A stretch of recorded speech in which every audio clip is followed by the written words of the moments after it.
Hi, I'm Dr. Charles Denham. Today's briefing is regarding Automated External Defibrillators, AEDs, and sudden cardiac arrest. The odds are that you, someone you know, or someone you love will experience a sudden cardiac arrest. Even if a 911 call is made, the studies show it will probably be too late. There are more than 40 out-of-hospital sudden cardiac arrests every hour in the United States, and 90% of them are fatal, according to the latest data from the American Heart Association.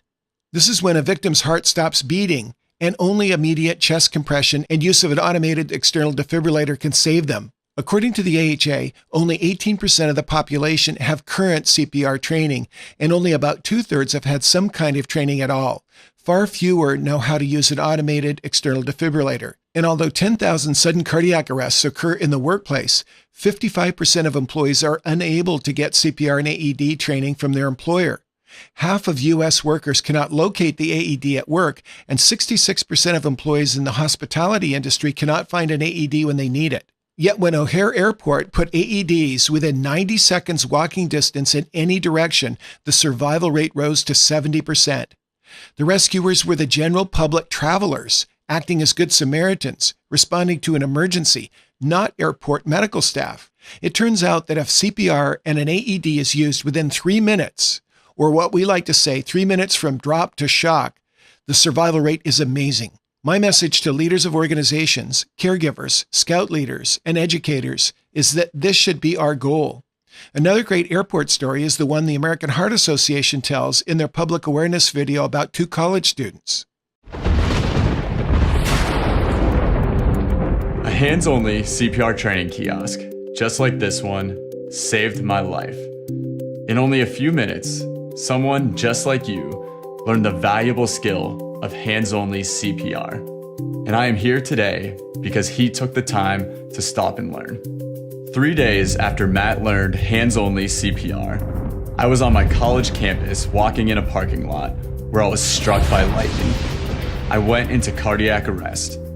I don't remember anything about the event. I just know I woke up in the hospital.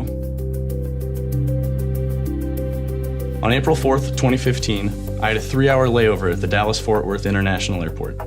I saw this kiosk in the terminal, and I decided to give it a try. By the time I completed the training, I was confident that I had learned the proper way to do chest compressions. I'll never forget that day. I walked up to a crowd of people and no one knew what to do. I found out later that people don't often perform CPR because they're afraid or don't know what to do. Someone asked if I knew CPR, and fortunately I could say yes. It was a scary scene, but I recalled what I learned in the airport a few days earlier. Someone else had already called 911, so I put one hand in the center of Sean's chest and put my other hand on top of the first. I pushed down hard and fast until help arrived. I'm so glad he took the time to stop at that kiosk. My story would have turned out much differently if I did not get immediate, hands-only CPR from Matt. A cardiac arrest outside the hospital can occur without warning. I certainly didn't think it would ever happen to me.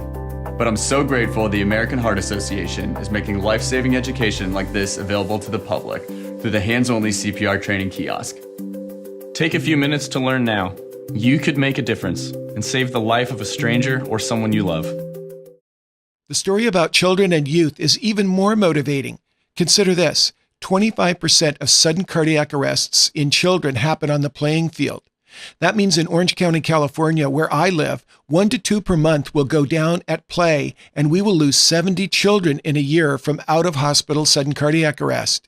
Doing their very best, our professional first responders on average will take 8 to 10 minutes to respond to a 911 call. So those very first few minutes before they arrive are up to us on the scene.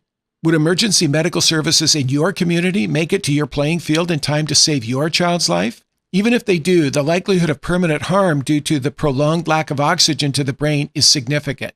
Sudden cardiac arrest causes as many deaths per year as those from firearms, car accidents, breast, cervical, colorectal, and prostate cancers, house fires, diabetes, Alzheimer's, HIV, and suicides combined. The good news is that bystander care can make a huge difference. What got us focused on this issue was actually active shooter events. When our team was working on an active shooter program at the Texas Medical Center comprised of leaders from MD Anderson Cancer Center, we consulted national risk leaders such as Michael Dorn, a campus risk expert who has assessed many of our worst active shooter events. We learned from him that active shooter events capture a lot of media attention, yet they are the tip of the iceberg of preventable deaths. We learned that there are many more preventable deaths that bystanders can address with very effective skills that anyone can learn. When we studied the most common causes of death of children, young adults, and adults through the workforce years, we found that 8 leading and preventable causes of death could be targeted by one common program. This led to a global training certificate program that focuses on the vital first minutes before professional first responders arrive. It is the first of its kind in the world. The training initiative is the Medical Tactical Certificate Program, called MedTac for short. The program uses a blended learning approach with hands-on simulation training to address the 8 leading preventable causes of death in children and adults through the workforce years. A major common pathway to death and harm is insufficient oxygen supply to the brain, heart, and vital organs. So a cornerstone of the MedTac training is a CPR AED program, such as the American Heart Association Heart Saver CPR AED course, or the American Red Cross CPR program, or an equivalent. The MedTac strategy is to also address choking and drowning, opioid overdoses, life-threatening allergic reactions to food, medicines, and insect bites, major trauma, transportation accidents, and bullying. However, the area where bystanders can have the greatest impact is with sudden cardiac arrest and the prevention of death from severe bleeding. The MedTac leadership team closely follows the guidelines of the American Heart Association, the peer-reviewed medical literature, and the recommendations of the professional societies of emergency medicine, cardiology, critical care, and emergency medical technicians. Comprised of national medical leaders, educators, and law enforcement threat experts, the team is undertaking programs as well as research and development of life-saving skills and innovations in California, Texas, Florida, and Hawaii. The college and university program was launched at Stanford University, which has now expanded to the University of Florida and will soon start in Boston and Cambridge, Massachusetts. A feature-length documentary entitled 3 Minutes and Counting is being produced to help spread the message of bystander care. I encourage you to get involved by learning CPR and how to use an AED. When you learn the latest numbers, you will realize how much impact you and your family can have. There are great programs in your community where you can learn how to save lives.